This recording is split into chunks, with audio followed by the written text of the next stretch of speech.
Welcome to this edition of the Techies webinar series. Sorry for the delay. We had some technical issues. So at 10 minutes late, almost 9 minutes, I think. My name is Sujit John, and I have with me my colleague Shilpa Fadnis. We are technology and business reporters at TOI, and both of us have been with TOI a long time. The two of us will moderate this discussion. Our discussion today is in association with Cisco, and we will be discussing why the 2020s is likely to be the decade of small businesses. Small businesses are often called the backbone of the economy. These businesses were among the worst hit during the pandemic, but we find a number of initiatives being taken now to revitalize them. Digitization will be key to their growth. It can make their procurement more efficient, customer experience is better. To discuss this, we have with us today Srikanth Srinivasan. Srikanth is Senior Director and Head of the Membership and Outreach Program at NASSCOM. Prior to this, he was Regional Director at NASSCOM, responsible for operations for Telangana, Andhra Pradesh, Tamil Nadu, and Kerala. He has been with NASSCOM since 2014. Prior to NASSCOM, Srikanth worked at multiple companies, including at HCL Infosystems as Regional Director. Welcome, Srikanth. Sure. Thank you. And we have with us Panish PK. Panish heads the small business segment for Cisco India and SAARC. Over the last 20 plus years, Panish has worked with Bosch, with Dell, Asian Paints, and HSBC in the areas of sales, operations, and strategy.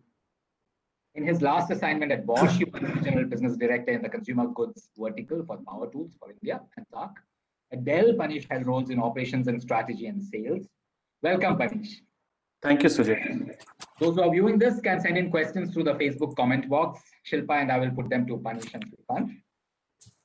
Let me start by asking both of you, do you believe 2020s will be the decade of small business? And if so, what role can SMBs play in helping India realize its growth ambitions? The government talks of a 5 trillion economy by 2025. Srikanth, you want to go? Oh, sure. Thank you, Sujit. Thank you very much. And thank you for the introduction. Yes, I absolutely believe that the next big growth engine for the country will be the SMB segment. And we have seen this industry grow and this sector grew in a large way, and it's been pretty good for the last few years. Now, even just to step back and see, even there are reports, the government reports, which have been talking about the MSME sector contributing in a large way, 30% to the GDP, and they also wanted to go up to about 40%. Exports are even higher than this. So I firmly believe that SMBs can help India realize the ambition of the growth engine. But one big piece is that, if they have to catch up and deliver with their enterprise counterparts, they have to kind of, especially from a tech industry point of view, they have to definitely adopt and adapt to the digitization wave, because this is something that is actually going to help them to propel the growth from where they are today to the next higher level. Yeah. Panish? Yeah, Sujit, just to add to what Srikanth said, we at Cisco believe that SMBs are the bedrock of any country's economy. And if India has a good chance at hitting the $5 trillion goal and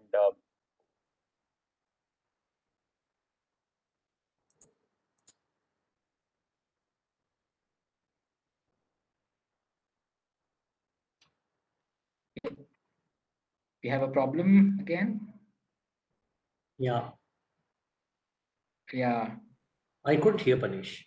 Yeah, I can't hear Panish. More likely. Panish, we lost you for a little while, huh? Okay. Let me repeat, what I said in the last 20-30 seconds. I was saying that a lot of studies have told us that, for example, if SMBs have to sell to customers beyond their boundaries, right? Whatever boundaries, people have traditionally marked for themselves, then digitalization is the key. And SMBs that adopt digitalization are able to attract more customers, provide a better customer experience. All these things are a given. But we truly believe that, since they form such a large part of the Indian economy, and as per the government statistics, there are close to 65 million, SMBs in India. And in terms of the workforce that they actually employ, so they play a huge role, in any country's, economic destiny. So we definitely want to play a part in their, digital adoption and help them become more productive and efficient. And in a lot of ways, I think, Sujit, the pandemic has accelerated this process.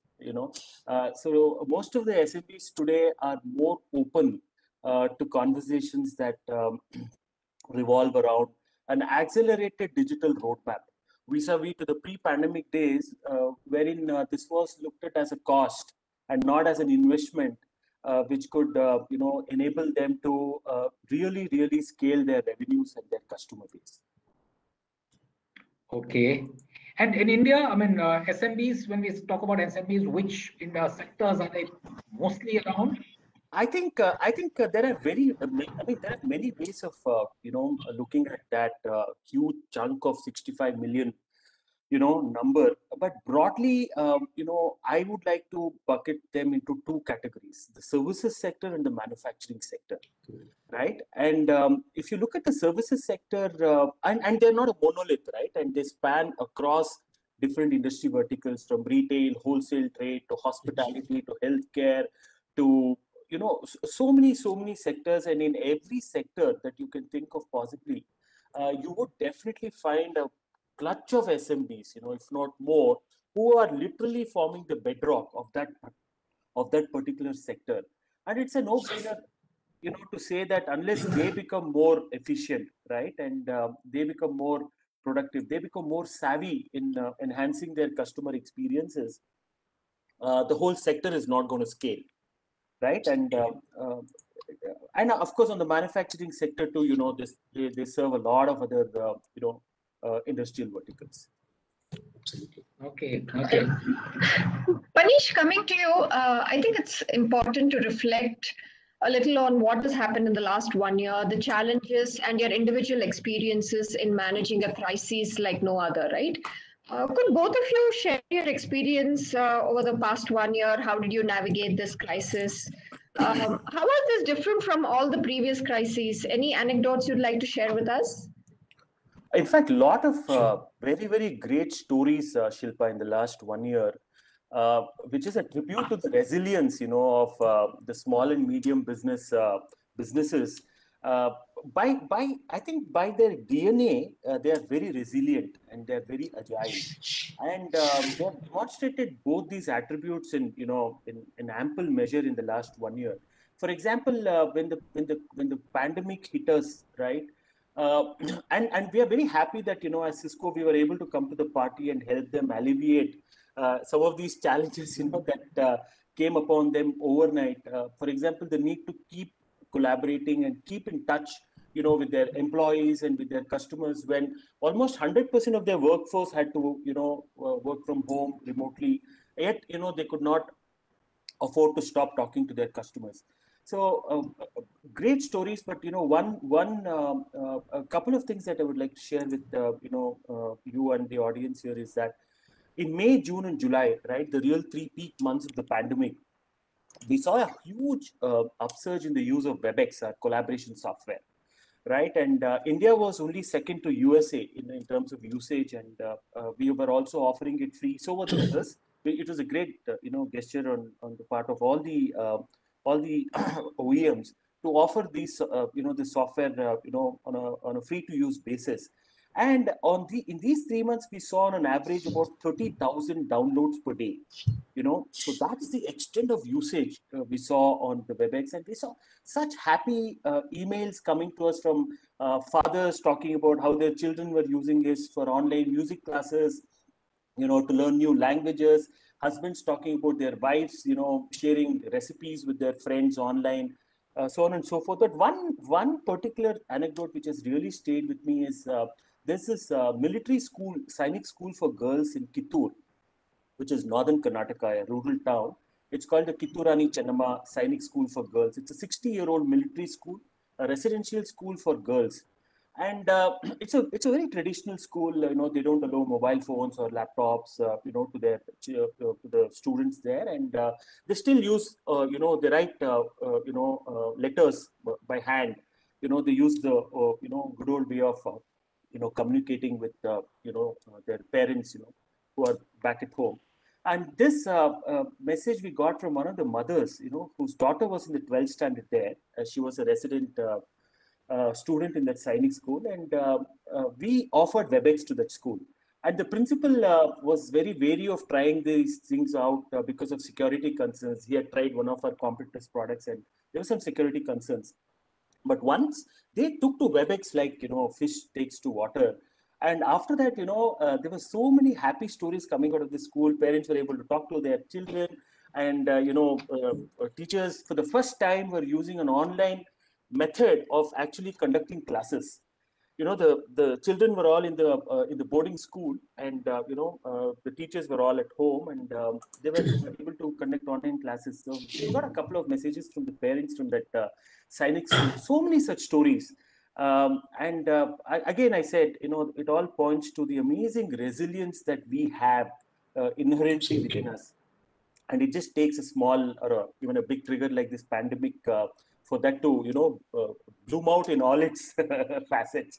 But very, very nice stories we had, around such customer experiences. Very interesting. Mm-hmm. Shrikant, you want to add to that?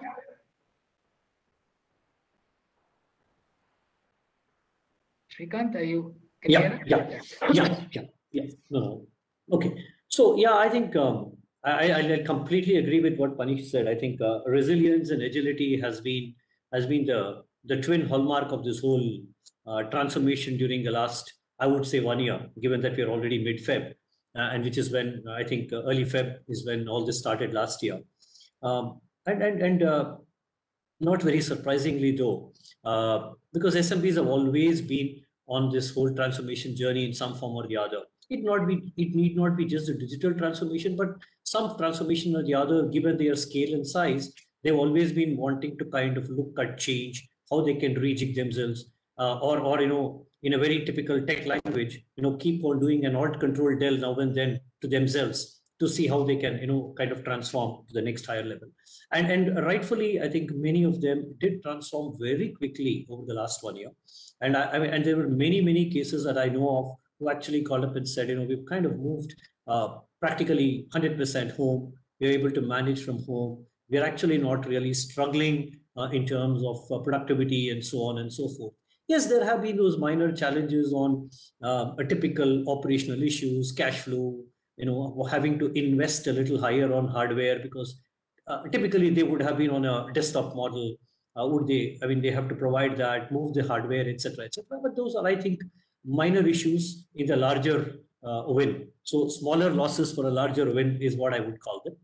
But I think overall, I think the SMB segment did extremely well in terms of transforming themselves, adapting themselves to the new way of work.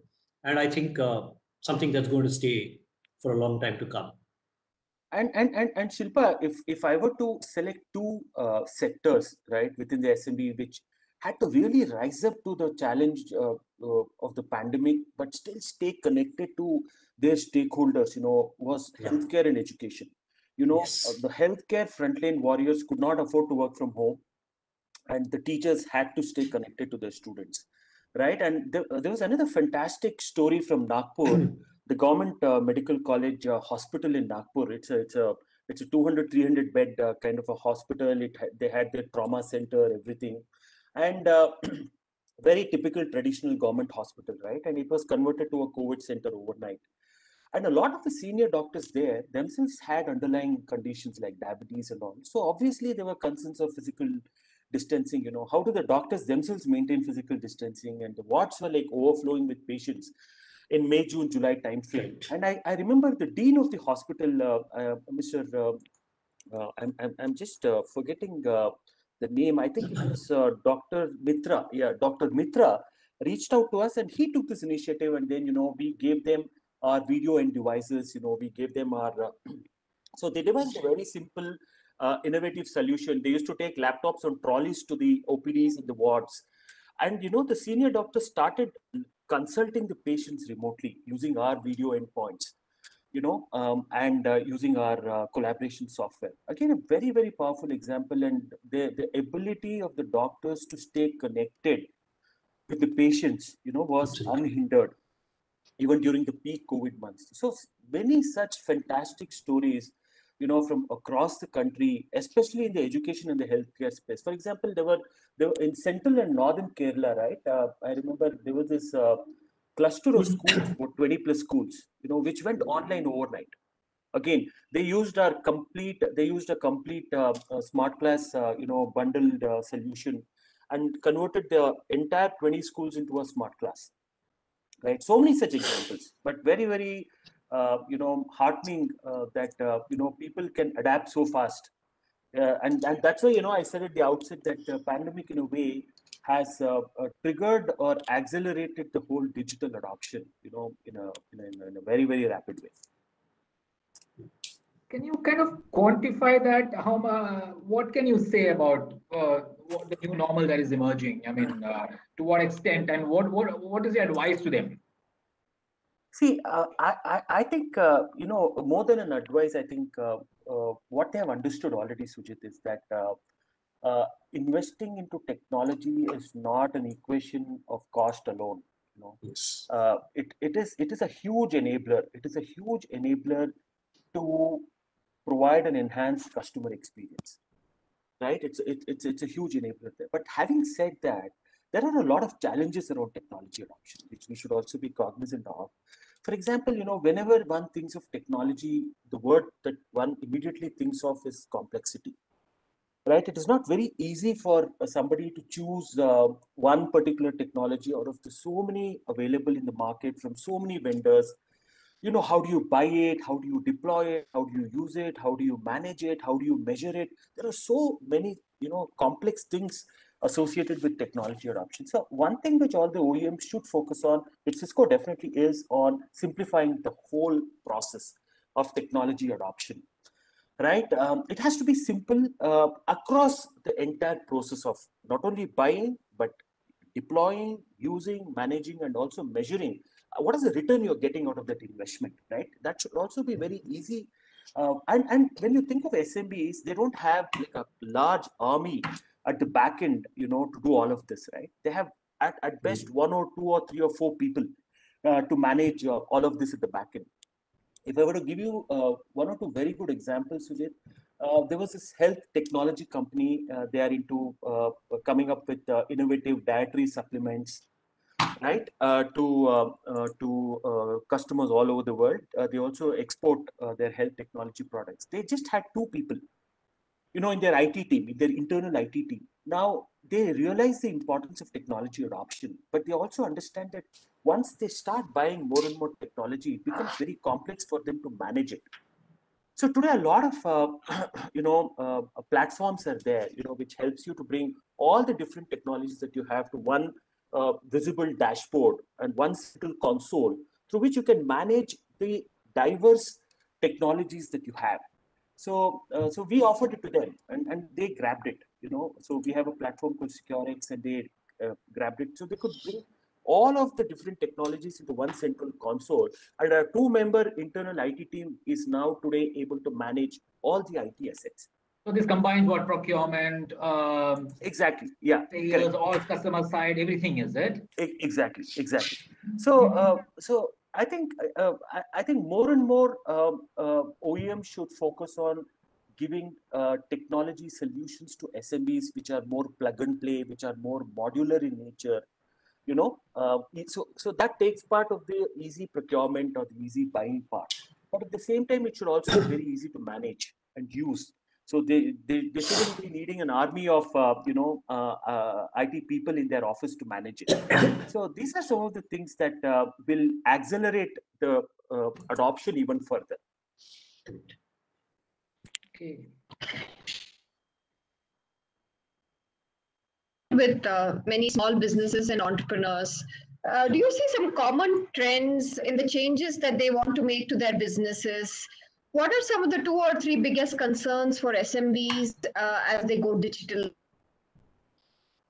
Okay, so Shilpa, I think, so we have been kind of interacting with a number of SMEs, the smaller companies, and as you may know, even a large constituency of the NASSCOM membership also is the SMB, the tech SMBs as we call them, which is about 85-90% of them.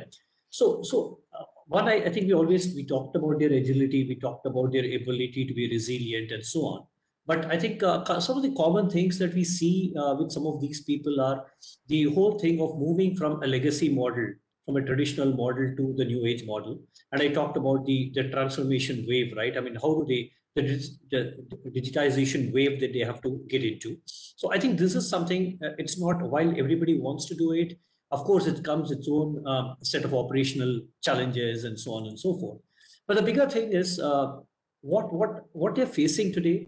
What is the biggest ask from SMBs as they go digital? If you ask me, I think the biggest ask from all of them is about growth opportunity. Everybody wants to grow and grow even more. So that's like the elephantine ask that they all have, and it can come in many forms and myriad ways. It can come in a form of, can I get more networking opportunities? Can I get that industry connect? Can I get that connect with a larger enterprise? Can I get domestic growth? Can I get international growth, global market access? Can I get all these things? How can I learn from others and so on, or business networking, whatever.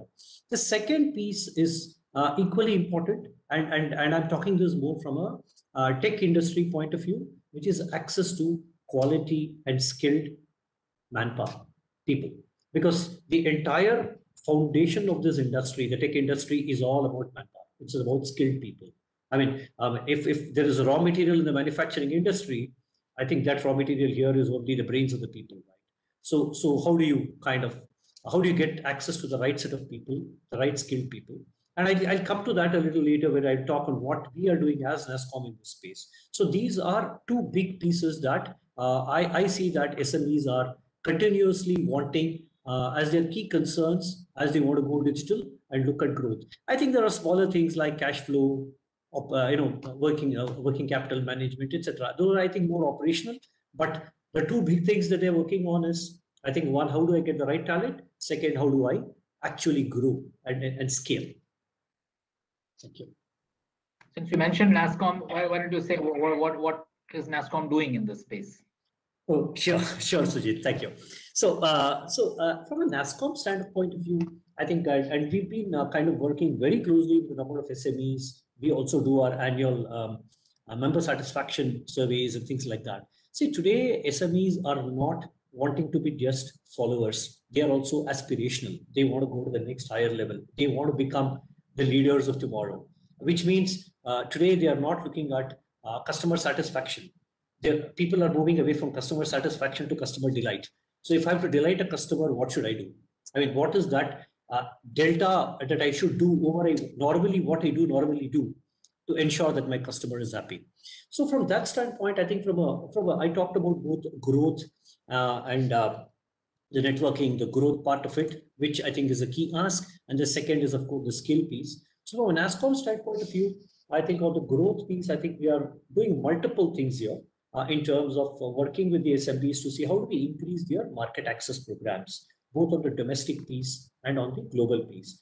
Domestic piece primarily because, they will get, most of them will have their customers in the core domains, right? I mean, their customers will not be, again, IT companies. They could be core manufacturing or healthcare or education or whatever, right? So how do we help? So that can happen only when there is a tech adoption at scale across domains. So we are now working on a program where we want to ensure that there is tech adoption at scale across various domains, which will eventually funnel as a business or a business opportunity for the tech SMEs. That's something that we're working on currently.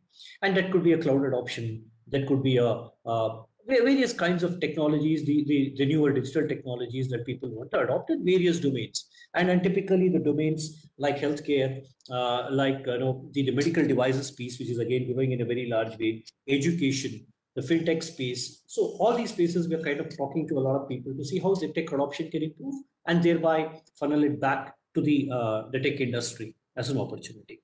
The second piece was on skill.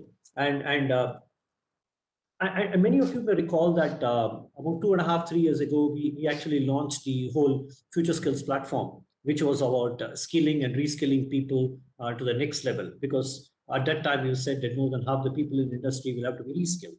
Now from there, which was more an enterprise kind of a model, to the latest one that got launched just about a couple of months back, which is the Future Skills Prime, which again is more like the common man's reach, right? Anybody and everybody can actually download the app on your mobile phone and start learning. So that is what we're now trying to work on, to ensure that the skilling piece is in that sense, democratized.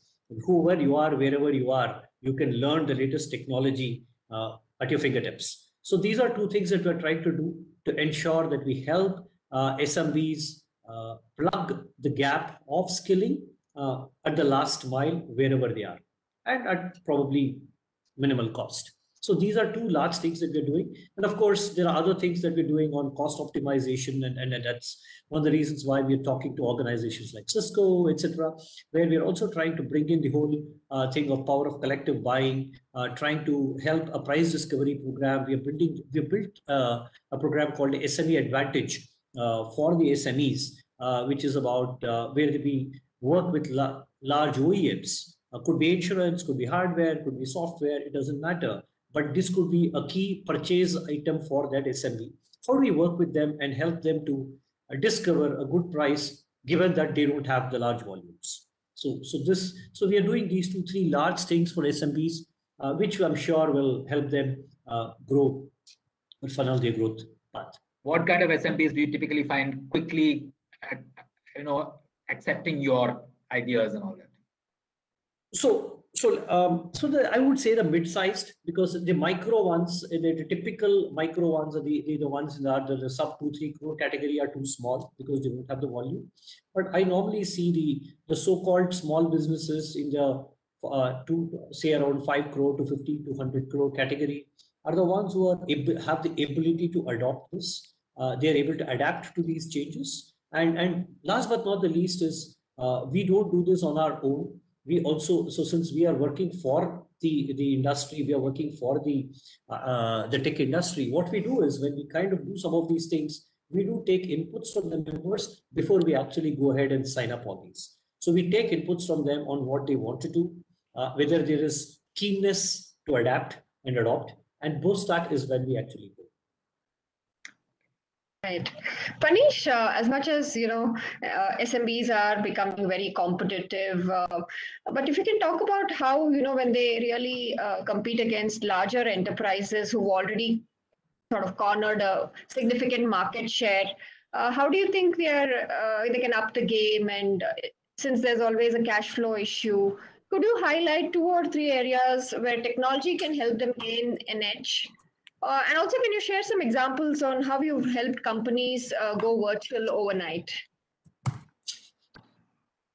Yeah, see, going virtual overnight, I already told you, right? Especially during the May-July timeframe, a lot of schools went virtual. A lot of healthcare service providers, they started connecting to their patients virtually, and they still do.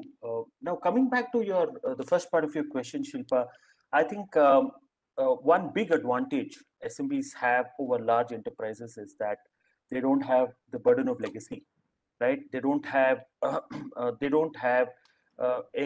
that's a heavy burden for the large enterprises. They are agile by their DNA. They are very, very agile, and they are much closer to their end customers, than the large enterprises. So these are huge advantages. Now, how do they take these core advantages and amplify it by adopting technology is the question, right? And it is possible to amplify both agility. When I say agility, it could be how in how agile a manner can they deliver customer experiences, right? And how can they I told you about digitally enabled SMBs having a 51% better chance, and this is a KPMG study, of actually serving customers at the same level of experiences, beyond their boundaries. So it is definitely possible because they have these core advantages. They understand their customers really well, and I wouldn't look at it as competing with large enterprises. In fact, the large enterprises need the SMBs, quite a bit in their value chains. So today it is more about complementing each other's strengths and not competing with each other. Today, the economy is getting more and more platformized, so to speak. We are talking in terms of a platform wherein different participants can come and create value, add value to the platform, right? So it is not a pipe-based value chain that we are talking about anymore. So there are many ways in which the SMBs can complement the efforts of the large enterprises. And the large enterprises, vice versa, can use the strengths of the SMBs in the last mile, value addition, to their end customers. And there are numerous examples of this, where these kind of complementary go-to-market models are evolving in the platform economy. For example, we are using a lot of, or I shouldn't use the word using, but we are working, partnering with a lot of smaller companies in the tech space, wherein they come up with a very, very niche technology solution, which forms a part of the overall stack to which a lot of players are contributing. We come with our hardware portfolio to that stack, and there is a SMB, which comes with their niche technology stack, and we wrap it around as a vertical solution. We have done this in healthcare. For example, there are companies which are now in the healthcare space doing the complete outpatient services, in a remote manner. For example, I can think of a company called Cloud Physician, which does it, wherein we are actually collaborating with them, we are partnering with them. So, and there is space for everybody, and in a large country like India, there is enough and more space for us to collaborate and, complement each other rather than look at it as a direct competition. Yeah. Shrikant, you wanted to add something to that, or? No, absolutely. I can't agree more with what Panish said, because see, I think it's there's enough and more opportunity for everybody, and as we get challenges like what we have got in the last 1 year, I think every challenge brings only more opportunity. So opportunities galore there. So I would completely agree with him on this. Yeah. I was reminded about this on the retail side. We were discussing this a few months ago in one of our editorial meetings, and obviously we come from different areas, and the consensus was that the smaller grocery stores are really, are giving the supermarkets a real run for their money. The smaller grocery stores are actually doing much better. They have better stocks. They know the customer so much better than some of these bigger chains that are. True. Absolutely. Yeah. And Sujit, this example of the smaller Kirana stores doing so well in the pandemic, right? Again, it goes back to those two core attributes, the agility and the customer knowledge. The way they know their customers, they really know them by their first name. They know who's in their family. And you can order on the phone, and even before you complete, they know what you're going to order. That level of customer intelligence for digital technologies. Exactly. So that's their way of hyper personalization. We have a question here from Namita Shah. How can small businesses afford tech, which might be the big differentiator for their businesses?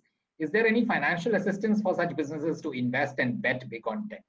Yes, definitely there is. For example, we have Cisco Capital, which is our financing arm, and we offer financial assistance for their tech purchases, and that's definitely one option.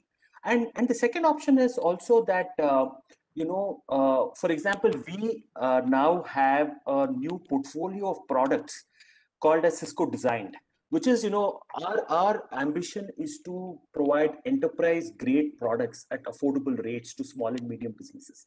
See, the small and medium businesses need not ape the procurement approach of a large enterprise. The large enterprise will need a certain portfolio of products, but the small and medium businesses would need a very different portfolio of products. For example, we have something in our portfolio called as the Meraki, range of products. Very light to use, no licensing complexity, very simple to use from a management point of view. So we lead our conversations with SMBs with our Meraki range. We don't go with our classic, range of products to the SMBs because they really don't need it. So OEMs also have to be very careful in pitching the right products, to the SMBs. To give you an example, we enabled one of the largest eye care hospital chains in Tamil Nadu, which you all know, at the Irvin eye hospitals. They had 98 locations, right, across which they were delivering eye care.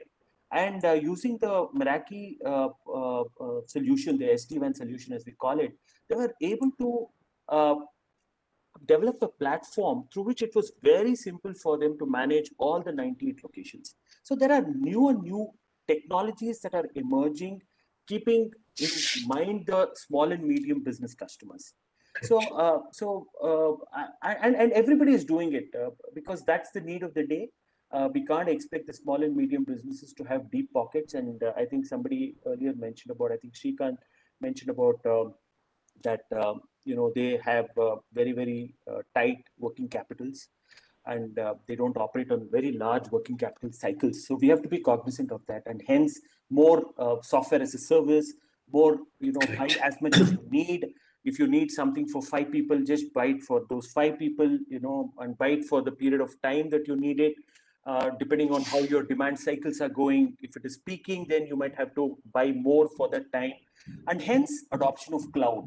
So there are so many different ways in which you can optimize your investment into your technology buy, right? You don't have to buy everything at once like you used to do earlier. You don't have to buy the enterprise class of products. So I think through a combination of approaches, financing included, it is very much possible for a small and medium business to have the best in class technology roadmap for themselves at an optimized cost. You can't totally depend on the cloud. Is it? Are there cloud solutions that can pretty much take care of everything, or would require something else? See, it would depend on what kind of applications you would be using. Yeah, maybe totally not, like you said. But today, SMBs, for their infrastructure requirements, the physical infrastructure, they can totally depend on the cloud. For many of their applications, they can totally depend on the cloud. But what I mean by depending on the cloud is to use those resources on their demand basis. So that those resources can be put to use when they want it, and they pay as they use. Right, the software as a service, pay as you use kind of models. We are doing it. For example, our WebEx software and also some of our security software products, you could just buy it for a month, right? You can buy the license for a month. You don't have to buy it, on a perpetual basis. So I think in the future, as we look into the future, the consumption models are going to change. It's already changing, yes. Right? It's not that you have to own anything, and it's not that you have to own it forever. So you can just rent it, and you can just buy it as you need it. So I think one thing we are also very cognizant of is that as the customer consumption models change, which is a good thing. They should have the freedom to consume technology when they want it, as they want it, to the extent they want it. Right, and most of our offerings also would have to mirror that requirement of the customer. Shrikant, are you aware of any financing plans and all that specifically for SMB technology? Correct. So I'll step back a little, Sujit, before I answer you that, and I'll completely agree with what Panish said. See, today I think if tech adoption has to be key, the 3 key parameters that any organization will need: the compute, the storage, and the connectivity, right? I mean, these are the 3 fundamental legs of the tripod, right? The compute piece, the storage piece, and the connectivity piece, and of course the application itself. Everything is now available on demand. You can spike it when you need it. If you don't need it, you can bring it down, and so on. So to that extent, I think one can help manage it as per your cash flow. Now, coming to the cash itself, the incentive, and so on. I can definitely tell you that today, most states, especially from a tech industry standpoint, most states that have a tech industry policy, an IT policy, or IT, where the industry is at a reasonable size, have a good number of incentives that are already put in place as part of the ease of doing business. Many of them have incentives for multiple things. It just not be only procurement. It can be for training people. It can be for hiring. It can be for a rent reimbursement. It can be for a bandwidth. As a part of the bandwidth cost is reimbursed. Power subsidy is there. So in that sense, I think there are a number of measures that are put in by most states who are reasonably up on the curve on technology for the small and medium companies in terms of various kinds of incentives which are coming in. So, and there are some states who have some additional pieces. I know some states where, if you're a gaming company, then they give you an additional benefit to buy those expensive softwares, right? I mean, those softwares are come at an exorbitant cost, or they buy those huge monitors, which is like as big as a television. So those things also get kind of, get those subsidies. So in that sense, yes, there are a good number of subsidies and available for SMBs to kind of progress. We have this question from Akshit Arora. While technology is available to a large extent for small businesses, how well can we train the employees and partners of these businesses to use technology optimally? Okay. Should I answer? Who wants to go? Yeah. Yeah, go ahead. Yeah, go ahead. Okay. Yeah. Okay. So I firmly believe that if for a minute I take talent as a variable, then a talent with the higher digital capability is the one that is going to win. If two people go for an interview, the person with the higher digital capability is the one that's going to win. So I think that logic is going to apply across to the organization, to the individual. Now, coming to the specific question on how can we train, I think in most cases of retraining people, I think it's like a horse to water story. Most organizations today are enabling people. The ecosystem is enabling people to learn, is creating enough number of channels for people to reskill themselves. So if somebody has to be up in the game, in the race, they will have to motivate themselves to reskill. And I think there's no other option. I mean, if somebody doesn't upskill or reskill themselves from where they are today, it'll be a matter of time before they are dinosaurs. So I think it's the way the technology is transforming. So I think it's important that people realize this, each and every individual realizes this, and does not wait for somebody to motivate them, but go with self-motivation to upskill themselves. That would be my response to this question. And on training, if I can just add a few points from the Cisco stable, one of the flagship programs that Cisco has been running for many years now is what is called as NetAcad, the networking academy, through which I think live to date, I don't know how many lakhs of students have gone through the networking course, the training course on networking, and the student enrollments and the centers have all been growing, at a phenomenal rate. I just don't have the statistics top of my head, but I would really encourage anybody interested in going through a networking training course to look at NetAcad. You can just look it up on the web to see what are the courses that we offer through this flagship Cisco program. Apart from that, we do on a very, very continual basis train, enable our partners, and also our customers, on using the technologies that we sell to them in an optimal way. We have a large army of people at Cisco who help customers adopt the technologies they buy from us. So that's called the customer success team or the customer adoption team, where we help the customers to really get the best out of their investment into the technology, in using it to the best optimal levels. Okay. I have this question from Maunika Chaudhary. I know both of you have answered this question in many ways, but this is specific to e-commerce firms. So see if you have something to add to what you already said. While some small businesses did well during the pandemic, some lost their business to larger companies like e-com firms. How can small business overcome these hurdles going forward? See, there is no easy answer to this, unfortunately. Yes, companies at scale are able to, bring very different, resources. I mean, the scale of resources they can bring to businesses are, are of a very different magnitude. But having said that, I am now seeing a trend wherein there are a lot of tier 2 and tier 3, e-commerce platforms, emerging. So selling to customers offline was the only way, of selling to customers. But I think some of the SMBs now are also realizing that they could also leverage the online platforms to sell to their customers. I know that it is not easy as it sounds. There is a lot of investment that goes into selling to customers online. But of course, they could always leverage a marketplace platform. The established marketplace platforms to reach out to their customers. And that would also mean that they are very easily transcending their geographical boundaries. I would really, I've been encouraging more and more of our customers to one, organically explore the possibilities of developing an online platform as well.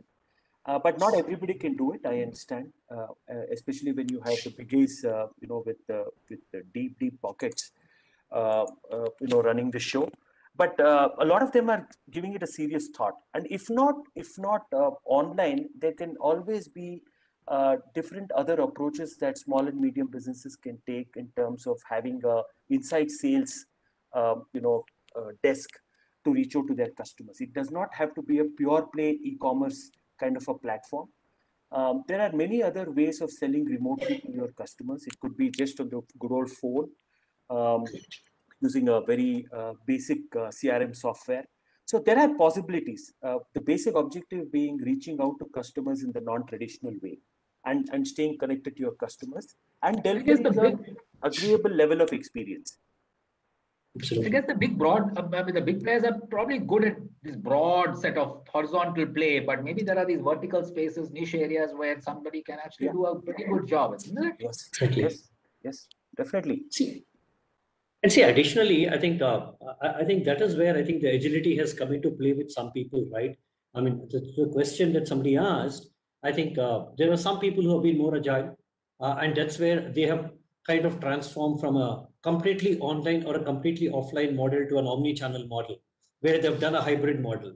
And those are the ones who are more successful than the rest. And I think that's where it matters. So the ability to adapt to the situation quickly, and that's where the agility comes in. And if somebody has done it, I think they have really not lost much. They might have lost short term, but they would have gained long term, which is still fine.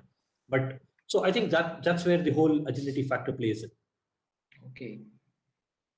We have this question from Lakshmi Kumar. How can technology be an enabler for women entrepreneurs and small businesses? Many ways, Lakshmi, actually. Again, there are so many solutions that are available today. See, what is the problem we are basically trying to solve?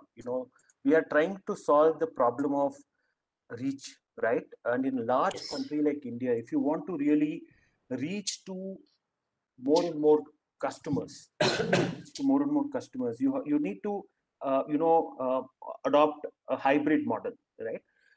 You need to try and reach to them through different channels, and to reach them using different channels, you will have to use different technology solutions. And once you reach, you will also have to deliver a consistent experience to your customers, right? And to drive that, you need some kind of a CRM, a solution to stay not only connected to your customers, but also to be able to deliver a consistent experience to your customer. So we can get into a longer chat with you if you are interested in trying to help you map it out, depending on what your business model is and what is it that you're trying to do. But in summary, I would tell you that definitely for women entrepreneurs, small businesses, there are a lot of options in expanding your reach to your customers, and once you've reached them, buying their loyalty, by delivering a good customer experience. Yeah. Interesting. Going by the questions, a lot of women are watching this. I think there's a lot of interest there. It's very interesting. But this is from Venkatesh V. And this to you, Srikanth. How important is networking for small businesses trying to leverage tech? what are some forums where we can connect with like-minded entrepreneurs? Okay, so I believe that business networking is as important to a small entrepreneur as it is to a large organization. Rather, it's more important to a smaller organization. Because see, what happens is when you're a large organization, you have the power of reach. I mean, you can reach anywhere, any geography to anybody. I mean, you can take a phone and get anybody on the phone, but it does not happen with a small organization, and hence business networking comes in very, very critical, because that's where you get to meet people, exchange ideas, and again, like they say, right? I mean, all ideas can be in one head, in one brain. I mean, you have to learn from others. It's a power of collaborating with a lot of people, and that comes only from networking. So it's extremely important that small organizations, mid-sized organizations, focus a lot on networking, collaborating, and there are a number of forums, and I'm sure I mean, it's there on the web. I mean, organizations, and NASSCOM is one channel, but there are many other such channels where there are a number of programs. Yes, many of them are virtual today, unlike in the past, but I think all of these offer a number of opportunities for people to network. Again, I mean, if somebody says, I want to network today, I want a result tomorrow, I don't think that's an approach. It's a very short-sighted approach. And I would want to kind of say this and call it out, because the way we should look at business networking is it's going to pay you in the long run. It's not going to pay you tomorrow. If it pays you tomorrow, be happy. If it doesn't, don't be unhappy. It will pay you someday. So I think that's the way you should look at business networking. Any particular forums that you can think of immediately where they can network? Yes, I think so. From a NASSCOM standpoint of view, for the tech industry, I think we offer a number of forums. We just concluded the NASSCOM SME conclave, which we do on an annual basis. But apart from that, we do a number of activities in each and every region across the 8 regions that we represent. We are present in across the country, where there are regular programs where we get some of these SME members to come share ideas. A lot of thought leadership activity happens. People come and talk about newer technologies, newer initiatives. So that's how people learn from each other. So it's both not just networking, but it's also about sharing of best practice. So is there an online forum or something? Is there a website or an online now forum? Everything is on.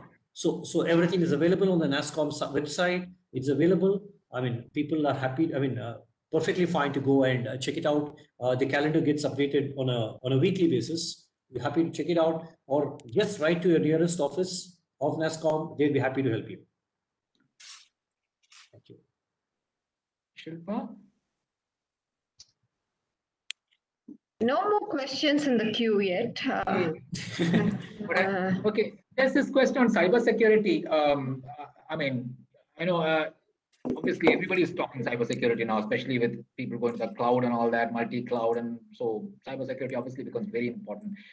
What's your advice to small businesses on how they can secure their customers in the digital space? Oh yeah, I mean, this is a very, very big topic. Sujit, thanks for bringing it up. And I think we are. I mean, not many people know that we are the largest end-to-end security company in the world. We are known for being a networking company, but we also offer some very cutting-edge cybersecurity solutions. Let me give you some examples. Today, when a lot of work which used to earlier happen within the office, behind a firewall, right, is now happening from home. It is very important to provide the same level of security to ensure that the hackers don't have a field day. Let me give you an example. There's this digital publishing company that we were working with, and they had a breach. So they are into content development, and a lot of that content is IP heavy, and they had a ransomware attack, right? And then overnight we had to protect their content, right, from hackers. And then we implemented a lot of our solutions there, and what happened is very interesting. They told us that whatever they invested into, they got a return on it within 24 hours. And you know why? Within 24 hours, we could figure out that they had 4,000 command and control calls, calls which were coming into their assets, trying to hack and, trying to get control of their assets. There were again about 3,000 odd crypto mining calls, 150 threats detected, and more than 50 quarantined by our Cisco, endpoint solution. And this is just one company I'm talking about, which is in the digital publishing space. And it's a very small company. Yeah, it is not a very large company. It is a SMB. Medium So, size. especially in some sectors more than the other sectors, this the threat vectors, as we call them, or the surface across which your assets were exposed to hackers. Now that is increasing with a distributed workforce. That is increasing, and hence this whole problem of cybersecurity takes on a very different dimension. So I would encourage that every SMB carefully evaluate, what are the potential threats, and then across multiple levels, at the endpoint level, at the network level, and at the cloud level. If they have some of their assets hosted in the cloud, they have to secure their assets. Okay. We have one question from Rajan P. Do small businesses always need to own the technology, or can they tie up with a larger business who handles the technology part? For instance, restaurants having their own website versus trying to develop their delivery apps. How do you choose an optimal strategy? So that is exactly why a lot of businesses are adopting cloud, right? Because they don't want to own everything, right? And they just want to use it as they go, and they want to use it in alignment with their demand cycles. And hence you see a massive adoption of cloud, and I think Sujit already referred to the multi-cloud approach. So you don't have to put everything in the cloud.